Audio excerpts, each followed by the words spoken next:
Halo sumber uang YouTuber, perkenalkan tidak perlu perkenalan. Ya seperti yang kalian lihat, ini adalah konten baru di channel ini, yaitu Gatsby. Gak perlu aku kasih tahu apa artinya karena bahaya banget dan rumah ini bisa saja digebek sama FBI. Jadi ini konten apa aja sih? Singkatnya ini adalah konten tentang belajar. Tapi stop, aku tahu tangan kalian udah siap-siap nge-close video ini.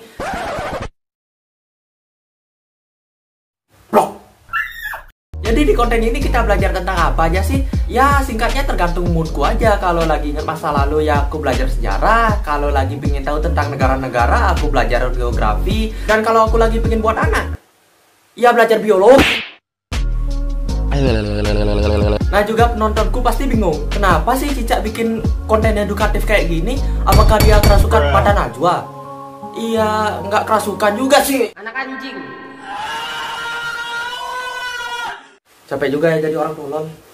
Nah, aku membuat konten kayak gini karena aku sadar bahwa penontonku kebanyakan bocil. Dan bocil ketika dikasih ATA halilintar setiap hari, otaknya bakal menjadi paru-paru.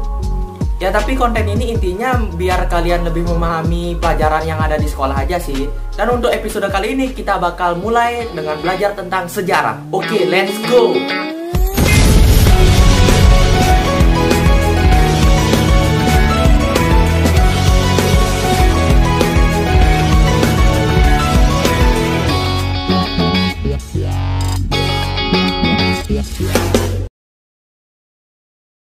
Oke, sebelum belajar tentang sejarah, kita harus tahu dulu apa tujuan kita belajar tentang sejarah. Karena ketika kita belajar tanpa tujuan, sudah pasti kita bakal cepat bosan dan sedikit yang masuk ke otak. Nah, jadi apa sih tujuannya belajar sejarah? Ya, jawabannya adalah nggak tahu. Iya, nggak tahu. Kenapa aku bilang nggak tahu? Karena memang aku nggak tahu tujuan kalian apa belajar sejarah. Begini, setiap orang yang belajar tentang hal yang sama belum tentu memiliki tujuan yang sama pula.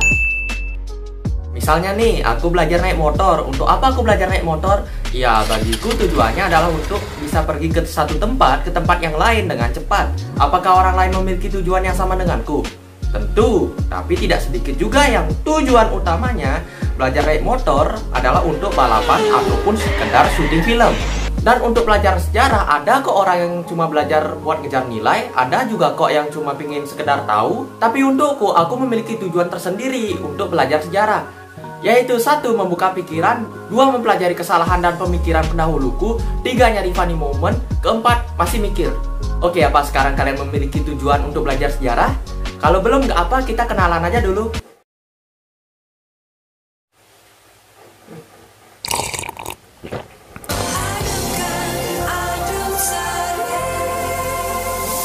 Singkatnya, sejarah adalah kejadian dan peristiwa yang benar-benar terjadi pada masa lampau. Peristiwa yang benar-benar terjadi di masa lampau? Apakah kemarin aku berak jungkir balik adalah sejarah? Tapi sayangnya itu bukan sejarah. Tapi bagus juga sih kalau masuk buku sejarah. Cicak berak jungkir balik pada tahun 2021 nggak cebok. Tapi berak jungkir balik itu kan peristiwa lampau dan benar-benar terjadi. Kenapa nggak bisa disebut dengan sejarah? Nah, jadi sejarah itu memiliki 3 ciri-ciri, yaitu 1 unik, 2 penting, dan 3 abadi. Unik dalam artian hanya terjadi sekali dan tidak terulang, penting karena menyangkut hajat hidup orang banyak, dan abadi yaitu dikenang sepanjang masa. Nah, jadi apakah berak jungkir balik adalah peristiwa sejarah? Tentu tidak dong. Oke, kita udah tahu apa tujuan, ciri-ciri, dan pengertian sejarah. Sekarang kita lanjut ke materinya.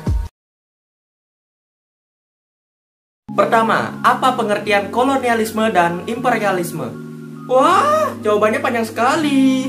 Kalian yang mendengar ini pasti ketiduran dan mimpi ketemu Keke. Ngakak besar.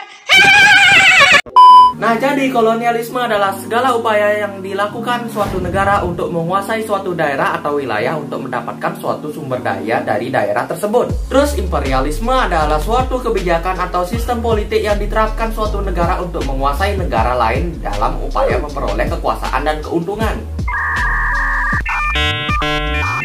Apa kalian sudah paham, anak-anak? Gak apa, aku juga gak paham.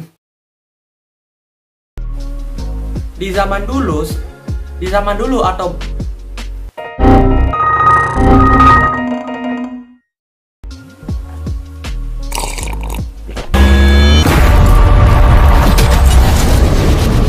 zaman dulu dan bahkan sampai sekarang bangsa-bangsa Eropa suka sekali dengan yang namanya rempah-rempah. Dulu di abad ke-15 sebelum mereka ke Nusantara, mereka membeli rempah-rempah di kota yang bernama Konstantinopel. Tapi semua itu berubah ketika kota itu runtuh setelah diserang oleh pasukan Turki Ottoman di bawah komando Muhammad Al-Fatih, yang menyebabkan orang-orang Eropa tidak bisa membeli rempah-rempah di sana lagi. Oi, sopan kah begitu? Lah ngatur, ini kan job gua. Karena peristiwa itu, bangsa-bangsa Eropa memulai penjelajahan untuk mencari sumber rempah-rempah lain. Ada yang sampai ke Amerika, India, Australia, Rumah Atta, dan akhirnya ada juga yang sampai ke Nusantara. Bangsa yang pertama kali menginjakan kaki di Nusantara adalah bangsa Portugis pada tahun 1511 yang dipimpin oleh Alfonso de Albuquerque. Aku nggak tahu nih baca yang benar kayak gimana, tapi yang ku baca sih Alfonso de Albuquerque. Maaf ya untuk kakek Alfonso, aku nggak tahu cara bacanya kayak gimana. Setelah berita tentang Portugis yang menemukan daerah yang penuh dengan rempah-rempah ini menyebar ke penjuru Eropa, banyak bangsa-bangsa juga yang ingin segera menguasai daerah Nusantara. Nah, selain mencari rempah-rempah, bangsa Eropa juga memiliki misi 3G, yaitu Gold, Glory, Gospel, dan Gojek. Gold artinya mencari kekayaan, Glory yaitu memperoleh kejayaan atau mungkin bisa diartikan menguasai suatu daerah. Gospel yaitu menyebarkan agama, dan Gojek gak ada lah. Nadiem Makarim aja belum lahir pas itu. Dan juga misalnya kalau ada, masa nganterinnya pakai kuda? Oke, mungkin itu aja untuk kali ini. Karena tujuan aku buat video ini cuma buat kenalin kalian sama konten baru ini aja. Dan jika kalian menunggu lanjutannya, tenang aja, sedang proses pembuatan. Dan untuk oknum guru yang males ngajar dan ngasih video YouTube ke anak didiknya, mending kasih video saya aja. Lumayan kan, simbiosis mutualisme. Saya dapat view, Anda bisa lanjut makan gaji buta. Saya Cica, sampai jumpa di pertemuan berikutnya.